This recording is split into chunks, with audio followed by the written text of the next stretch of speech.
Before we get started, go ahead and get you a hot cup of coffee and don't forget to subscribe. Hi, I'm Brenda and this is my co-pilot Ranger. And today's video is about the scariest thing about living in a camper full-time, in my opinion, and that is wind. Because wind can cause so many problems. This is a tree that came down on the office. Just imagine how the damage would be if it were to come down on a camper. Like today, we're having high wind, and luckily this month it's January, so this month I don't have a camp host position anywhere, so I am boondocking at my mom's on her land, and I don't have any trees like right over me, which I'm really glad about that. But come February, March, and April, we will be at a campground doing hosting.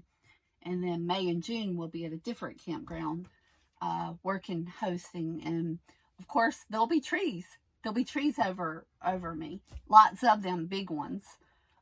So that's my only concern, honestly. Well, there's more concerns, but that's like the biggest concern is the wind.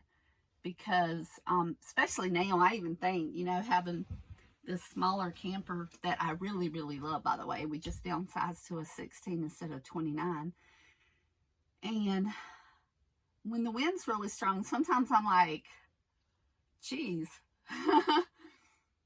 is that 3,000 pound something plus gonna hold up with all this wind blowing like today?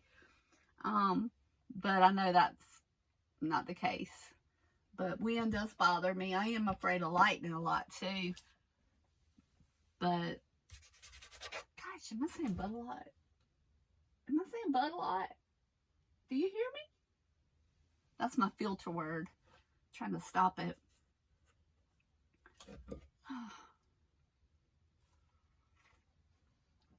Me and Ranger, we've been napping a little bit because I have this little sinus thing going on. At least I hope it's sinus. Where right behind my eyes hurt, and what else hurts? Oh, I can't really smell my coffee. It's delicious though, and I can tell that my voice sounds funny. So I guess I have some kind of sinus cold, along with everybody else in the world. But during this month, why I don't have a camp host position, and I'm not making any money in real estate right now. Oh, I wish I would. I need it. So I think my focus is going to be, you know, obviously I got a listing appointment on Sunday, but my focus is going to be maybe to try to find some income, some kind of way, some work that I can maybe do. Because come February, when I'm park hosting, I have to make sure I have time, you know, to have that balance, to make sure that I can do everything and do everything successfully, so nothing gets lacked. And everything I do, I put 110% into anyway. But also this month, I'm going to go and house at Myrtle Beach for my son for a week. Wow, that wind's awful. And so that'll be a week. I can do computer work, real estate work. Hopefully in February, hopefully in February, we're going to start to pick up in real estate.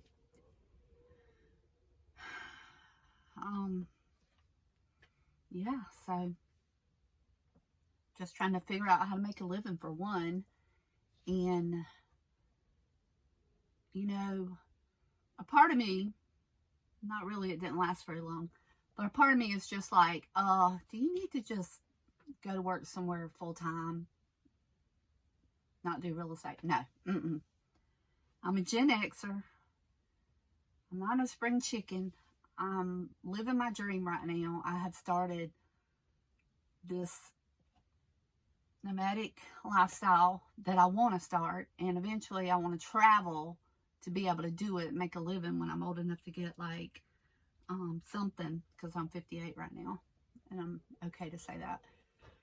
Used to not be. I'm like, just like my grandkids. I guess I was in my 30s when I became a grandma, and I'm like, my daughter's like, what are you going to call you, Mom? Not Grandma. Not Grandma. So now, so it ended up being Grandma Princess, and it kind of stuck. So they all three call me Grandma Princess now, and I'm very proud of them. One of them's already in college. So, but I don't know. I think that I'm not going to go backwards, you know, no matter what. Even when times feel hard. I know I started talking about when, and somehow I got off that subject. So I guess maybe this video might change. I don't have any real script to talk about. Like, I'm just like, just kind of going with the flow and what's on my mind. Ranger, he listens very well. Ranger? No, let me take that back. He doesn't listen very well. He listens to every word I say, but he decides if he's going to listen or not. You know, he's like, he's got selective hearing. That's what my ex-husband used to say I had. But anyway,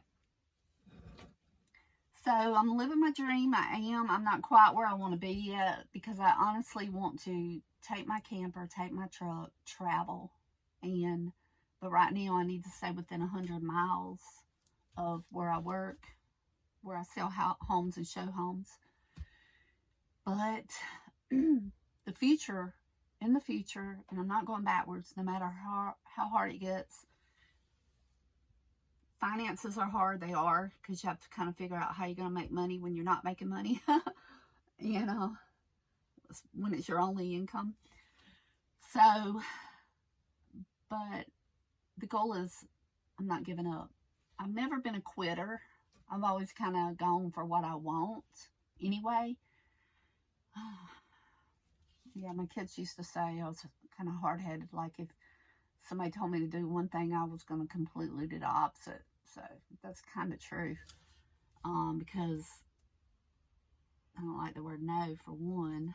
And for two, I'm a grown-up. Do what I want to do. Shoot. Anyway, so I hope that you will follow my journey. Overlook the ADHD, as you can tell that I have. Ranger and I, if we could get our channel to grow, that would be definitely a way to make an income. We want to grow our channel. We're at 600 subscribers. Hopefully by the time you watch this video, maybe I'll have more subscribers. But I need to grow my channel once we get to where we can hopefully, oh, wouldn't that be cool if I could just hit the road on this journey and be making money on YouTube, and I don't know, just doing that. Oh, that would be so cool. Maybe even find something, some kind of work that I could do online. I'm actually kind of smart sometimes. So I hope you've enjoyed this raw video with absolutely no editing. And if you haven't already, please go ahead and hit that subscribe button and help us grow our channel. We would so appreciate it. And see you next time. Love you. Bye.